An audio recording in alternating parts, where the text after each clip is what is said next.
Black ice towers higher than mountains, veined with blue. A low groan runs through it, as if the world itself were remembering.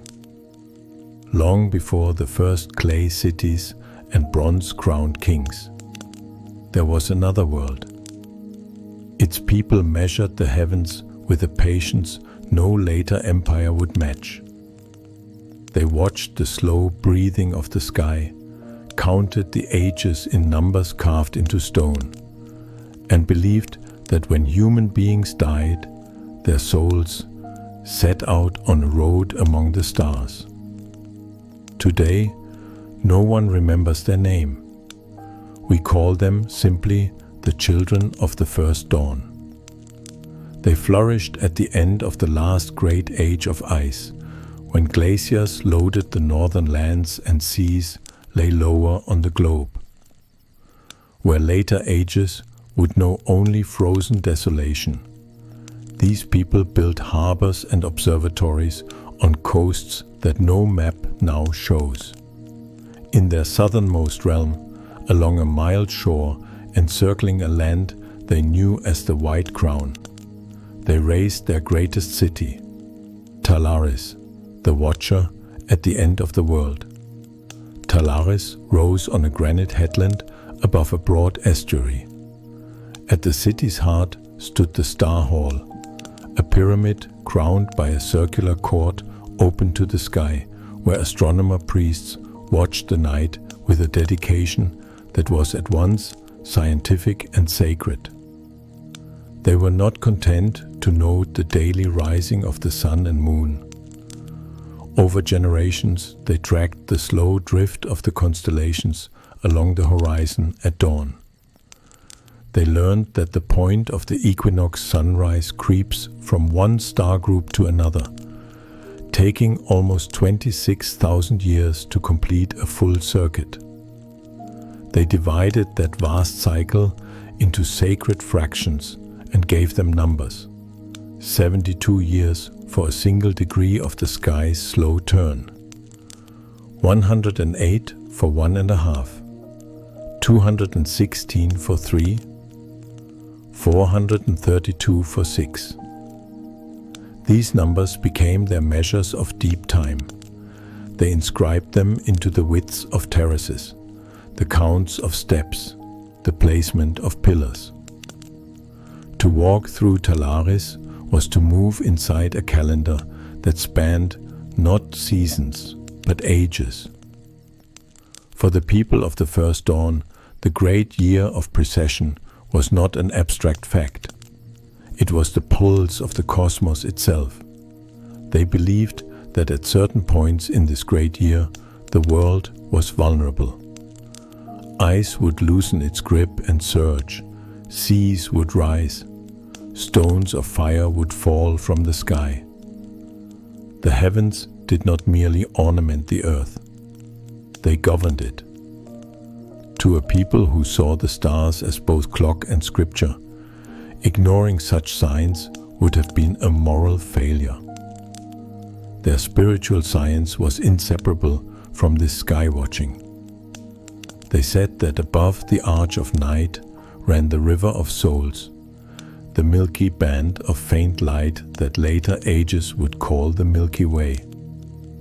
Every human consciousness, they taught, was a traveler on that river. Birth was a narrowing, a descent into flesh. Death was a widening, a return. The way a life was lived determined how the soul would fare on the road back. In their teachings, a life of balance, courage and truth allowed the soul to rise along the bright midstream of the river toward a radiant gate at its center. A life twisted by cruelty or greed tumbled a soul into lesser side streams, to return to body-bearing heavier debts. Their tombs and temples were oriented to the river's curve. Their processional avenues followed the arc of the sky path.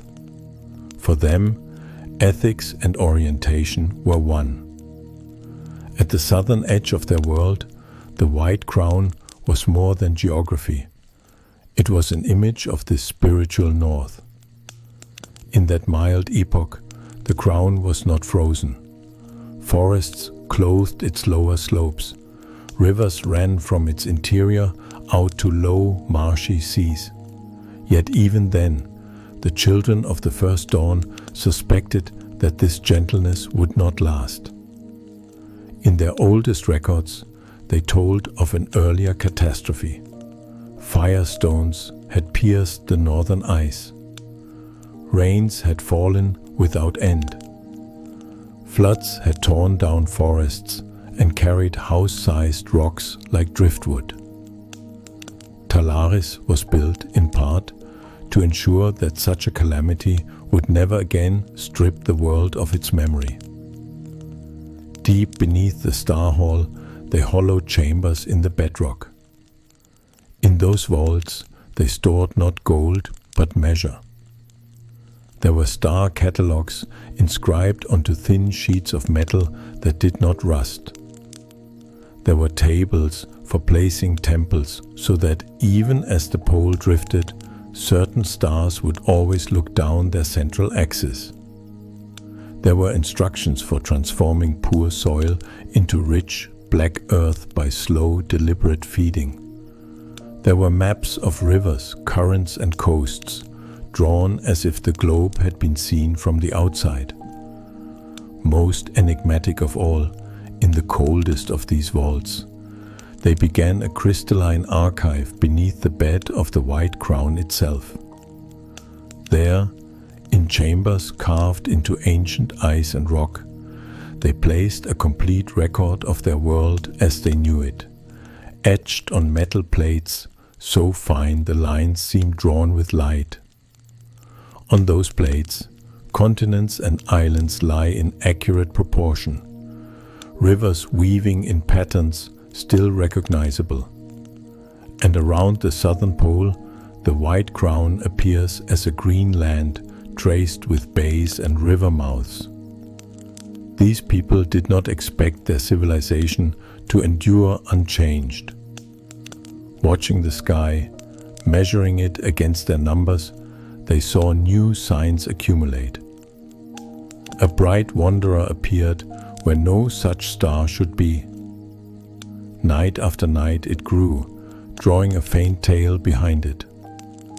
Reports came from northern outposts of shards of fire falling into the ice, of meltwater rivers that roared with unprecedented violence. To the astronomer priests of Talaris, the pattern was clear. The world was approaching another turning of the great year. They could not halt the sky, but they could choose how to meet it. They chose to plant seeds. In their councils, they resolved to divide their knowledge and send it out to the four quarters of the world. Some of the children of the first dawn would go by sea, steering along lines of force only they could read, in hulls strengthened against debris and ice. Others, in smaller numbers, would travel by air, in craft that rode subtle pressures between warm and cold layers, gliding on invisible rivers of the wind. In later legend, these became the sky boats and star chariots of myth. Each mission carried a portion of the archive. One was bound for the northern highlands, where, on windswept ridges, stone circles could stand for millennia, their T-shaped pillars framing significant stars. Another sailed toward a desert plateau, there to raise angular mountains of stone whose flanks would track the sun and whose passages would point toward the shifting pole. A third followed rivers into dense forests on a western continent, to teach the making of black earth, to lay out ditches and mounds in simple, enduring geometries, and to orient these earthworks toward key horizons so that the sky story would be written in tree shadow and soil. But the intent of Talaris was simple. If one world was ending, the next must not start empty-handed. Back in the White Crown, they continued to work on their deepest vault. The crystalline archive beneath the ice was meant as a last resort, a library for the far future. If all else failed, if the seas rose and the coasts were remade, the plates would remain, buried under miles of frozen weight, waiting for a time when curiosity and technique might again pierce the ice. So much for the age of the first dawn. Its ships depart into mist. Its star hall watches the approach of the bright wanderer with grave composure. Its people brace for storms they cannot escape. We leap forward now, by many thousands of years, into a later ancient age that believes itself to be the beginning. On the edge of a broad desert sea, far from the frozen south, rises a stone city that calls itself the first city of men. Its walls are faced with polished limestone. Its pyramids straddle the sands like petrified hills. Its official history says that before its founding there were only scattered tribes and wandering hunters. The city's priests act as keepers of the canon, the authorized account of the past, and they guard it jealously. In this city, a man named Selen serves as temple astronomer and navigator. Night after night, he climbs the pyramid stairs, sets his instruments against the stars, and updates the tables that guide the city's ships. His work is respected but narrowly defined. He is expected to measure. He is not expected to question. One day, in a forgotten corner of the temple archive, Selen finds an old chest bound with greened copper. Inside, wrapped in cracked leather, lie thin sheets of pale metal. They are listed in the inventory as weathered plates of unknown writing. No one has looked closely at them for generations. When Selen cleans a plate and holds it to the light, he sees etched upon it a world. Coastlines curve across its surface with a precision unmatched by any map of his age. Familiar bays and river mouths appear, but displaced, extended, as if the seas lay lower. Chains of islands dot open oceans where his own charts are blank. Most startling of all, at the bottom of the plate, a great southern continent spreads around the pole. Where his myths describe only endless ice cliffs, here are drawn rivers and estuaries. The mysterious southern land, the White Crown, appears as a green habitable realm. Selen measures the plate. Around its rim runs a carefully divided circle. When he compares these divisions with the degrees used in his own navigation, they match almost exactly. Whoever made this map understood not only coastlines, but the angular geometry of the globe. For his city's canon, such knowledge should be impossible. According to the priests, serious mapping began only with their own kings. The southern land, in their sacred tales, has always been a symbol of divine remoteness, never a place of rivers and bays. When Selen brings his findings to the keepers of the canon, they listen in heavy silence. Some suggest that the plate must be a later copy of their own maps, distorted by careless artisans. Others argue that the southern features are purely symbolic, an artist's way of showing the realm of the gods. A few, privately intrigued, nevertheless counsel caution. If the people learn that a forgotten age mapped the world before their own, what will become of the story that underpins the city's authority? The solution is administrative and quiet. The plates are taken into deeper storage. Selen is instructed to focus on his accepted duties. Officially, nothing in the canon changes.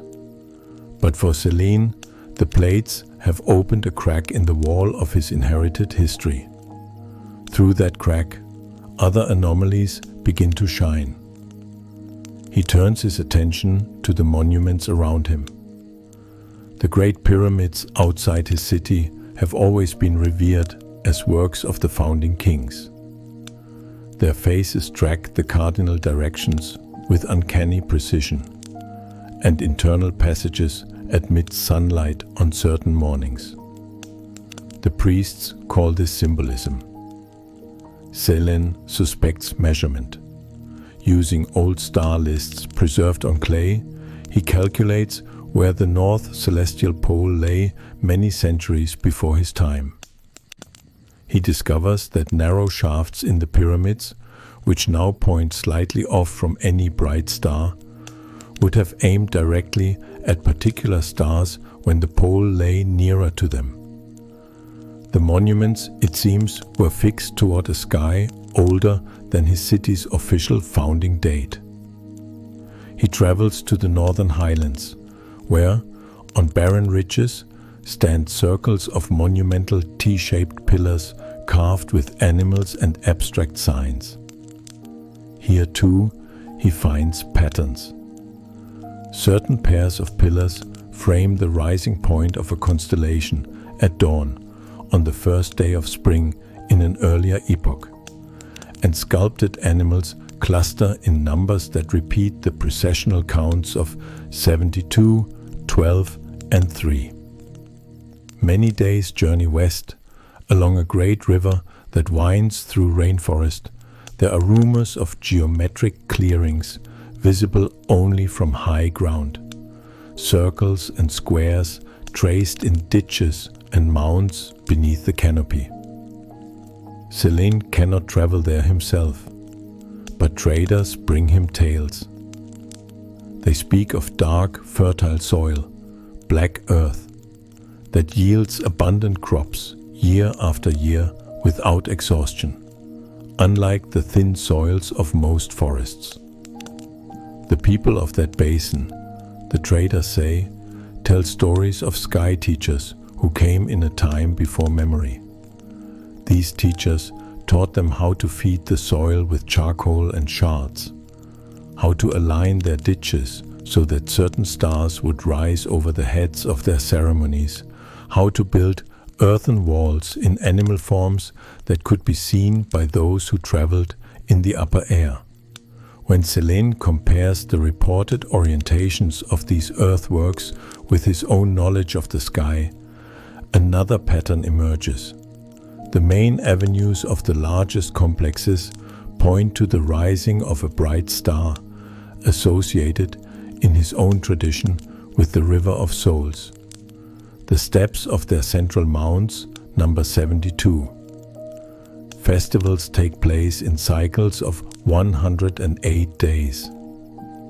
The same sacred fractions that structured the Star Hall of Talaris now echo faintly in a forest half a world away. Piece by piece, a picture forms. Widely separated sites on Earth, all of them aligned in similar ways to the heavens, all of them imbued with matching numerical codes. The desert pyramids, the northern circles, the jungle geoglyphs. If they are coincidental, then chance has acquired a strange preference for precessional numbers. Another stone arrives at the wall of the canon, and this one cannot be so easily buried. In a dry basin, far to the east of Selen's city, quarrymen cut paving slabs from an ancient lakebed. On one slab, they find impressions preserved with startling clarity. There are broad, clawed footprints of giant ground animals, now known only from bones. There are three-toed tracks of enormous birds. And there, mingled with them, are distinct human footprints. The prints of an adult and of a child, pressed into the same mud while it was still wet. The slab is part of a layer sandwiched between older sediments containing only non-human fossils and younger layers holding remains of animals familiar to Selen's own hunters. The order of the deposits is clear. The human footprints must date to a time when creatures long extinct walked the shores of that vanished lake. For the migration story in the canon, this is impossible. In the authorized account, humans entered that region only in late days after the founding of the city. To accept the slab as genuine would mean admitting that people had been there far earlier, living alongside beasts that the canon consigns to a remote, pre-human past. Once again, the response of the keepers is defensive. Some claim that mischievous quarrymen carved the tracks. Others suggest that earthquakes or floods rearranged the strata, bringing prints of different ages together. A few scholars, their curiosity awakened, quietly begin to doubt the completeness of the canon. But in public, the story holds. The slab is taken into the temple. The quarry is closed for purification. Work continues elsewhere. Taken separately, each anomaly can be explained away. A strange map can be dismissed as an artistic fancy. An awkward footprint can be locked in a storeroom. Alignments can be called coincidence. Yet, as Selen accumulates evidence, it becomes harder to believe that all of these threads lead nowhere. His breakthrough comes not from the sky or the stones, but from a book. In the deepest level of the archive, among worm-eaten scrolls, he finds a small codex written in an archaic script. Much of it is damaged, but key passages remain legible. Its title, barely visible on the first page, can be translated as Record of the Watchers at the End. The writer describes standing watch in a southern city by a mild sea, a city that faces the White Crown. He speaks of an open court atop a pyramid, from which the River of Souls is observed night after night for 108 generations. He records the appearance of a bright wanderer in the sky and the news of shards of fire striking distant ice. He notes floods, unusual rains, rumors of coasts collapsing. He then outlines a plan: the division of their archives, the sending out of missions to the world's corners, the building of monuments that will carry their numbers and their alignments forward into ages yet unborn. He mentions the making of black earth in the western forests, the raising of stone circles on northern ridges, the orientation of desert pyramids to both sun and wandering stars. He describes the carving of world maps onto metal plates and the lowering of these plates into vaults beneath the White Crown, to sleep with us in the ice if the waters take our coasts. The resonance with Selen's evidence is unmistakable. The plates he found, showing a green, white crown and exact coasts, matched the description of the Southern Archive. The jungle earthworks and their enriched soils echo the instructions for Black Earth. The T-pillars and pyramids around his own world stand where the Watchers hoped such structures would stand. Even the precessional numbers he has teased out of construction details appear in the codex as the sacred fractions of the great year. For Selen, the conclusion is not that his civilization is an illusion, but that it is not the first. His city, its canon, its pride, all stand upon the wreckage and the patient gifts of an older world. He brings the codex to a small circle of junior scholars. Their reactions are cautious and troubled, yet quietly exhilarated. They begin, in whispers, to refer to the first dawn, to Talaris, to the Watchers at the end. For the first time, they see their own monuments as attempts at remembering rather than pristine inventions. The keepers of the canon, however, cannot easily incorporate such a revelation. Their role is to guard a finished story, not to admit that the story has missing chapters. A rigorous few argue that the codex must be counterfeit, a later invention written to lend spurious antiquity to scattered myths.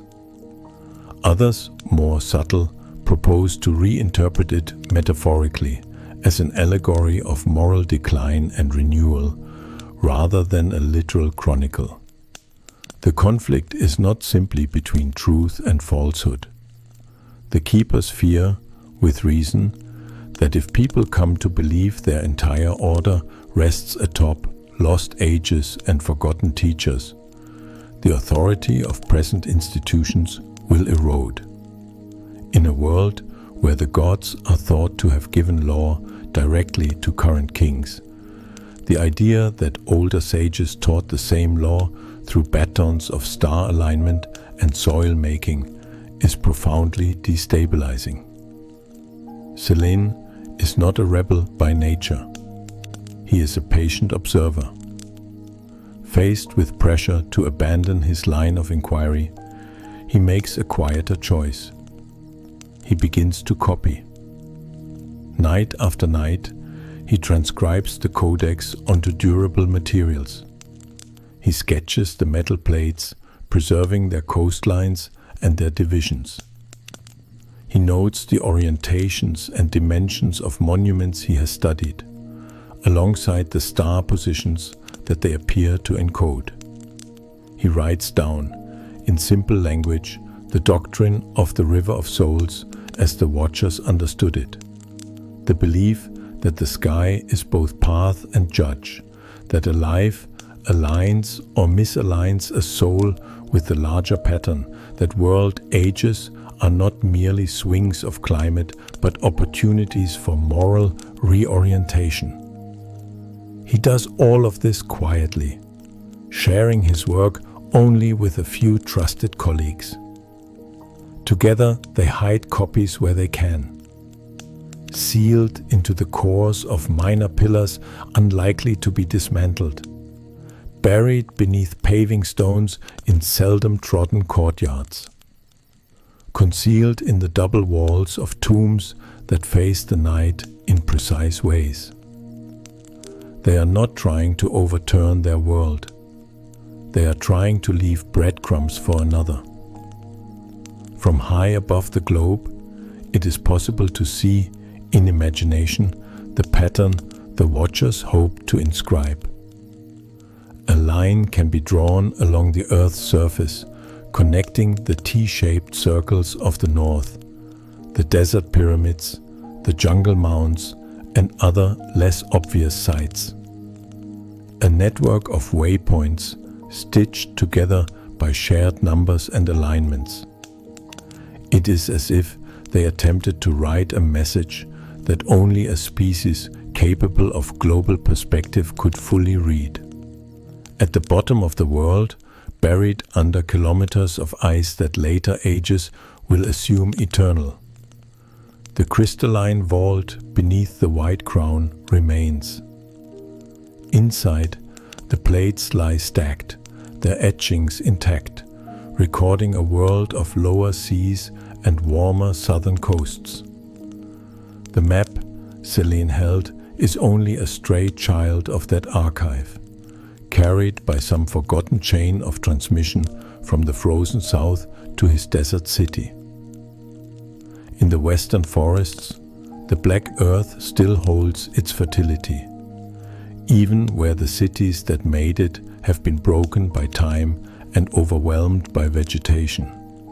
In arid basins, footprint slabs lie in museum-like strata, waiting for eyes unafraid of their implications. In highlands and deserts alike, megaliths cast their shadows along lines first calculated when ice sheets marched much farther toward the equator. Most of the humans who live among these traces will never know their full story. For many, the monuments are sacred simply because they are old. For others, they are curiosities. For a few, like Selen, they are clues. Whether those clues coalesce into a recognized pattern depends on more than data. It depends on a civilization's willingness to accept that it is not the first, and that wisdom can arrive from a direction that its canon does not sanctify. The children of the first dawn framed their knowledge within a spiritual understanding. For them, the repetition of ages was not a cycle of blind destruction, but a series of tests. A world that forgot the river of souls, that oriented itself only to short-term gain, might prosper materially for a time, but would drift away from the larger pattern and face the turning of the great year unprepared. A world that remembered, that aligned its buildings, its stories, and its hearts with the slow breathing of the sky, might endure catastrophe without losing its soul. The later civilization of Selen's age stands at an early stage of this recognition. It has inherited star-watching, stone-cutting, and soil-tending techniques, yet has largely forgotten their origin and purpose. Its canon is narrow, but its curiosity has not been entirely extinguished. The conflict between the keepers and the questioners is, in a deeper sense, a conflict between fear and trust. Fear that the loss of a single story will mean chaos, and trust that truth, however disconcerting, might open a longer view of the past. In time, Selen will die. The copies he made will outlast him, sealed in pillars, buried under stones. Some will be lost to earthquakes and looters. Others will be found by later eyes, misread, reinterpreted, or quietly treasured. The metal plates from the south will tarnish in their vaults, yet their etchings will remain legible for ages. The white crown will continue to sleep under ice, its buried halls pressing upward with the slow buoyancy of memory. Our journey through these intertwined ages leaves us with a simple, unsettling possibility. The pattern of monuments, maps, and teachings may not be a random scattering of marvels, but the fading handwriting of a civilization that once saw further into time than we yet do. Their response to catastrophe was not only to survive physically, but to encode a view of the world in stone, soil, and stars. One that insists on the unity of material and spiritual knowledge. Most of their message is gone. Enough remains to whisper. It whispers in the uncanny accuracy of an ancient world map that shows a green southern land beneath what is now believed to be eternal ice. It whispers in black earth that still feeds crops long after ordinary soil would have failed. It whispers in footprints that put humans and vanished beasts side by side, in defiance of comfortable stories. It whispers in the recurring numbers that bind distant temples into a single cadence with the turning of the heavens. And it whispers in the quiet choices of individuals like Selen, who, faced with pressure to conform, chose instead to record, to compare, to preserve. At the end of this journey, we stand not at a solved mystery, but at an open door. Beyond it lies a past in which the end of one world became the beginning of another, because a few people understood that knowledge could be carried across ages like a lamp. Some of that light is still visible, flickering in stones, maps, myths, and alignments. The rest waits, like the vault beneath the white crown, for those willing to look beyond the edge of the canon and to read, in the long breath of the stars, the traces of those who watched before us.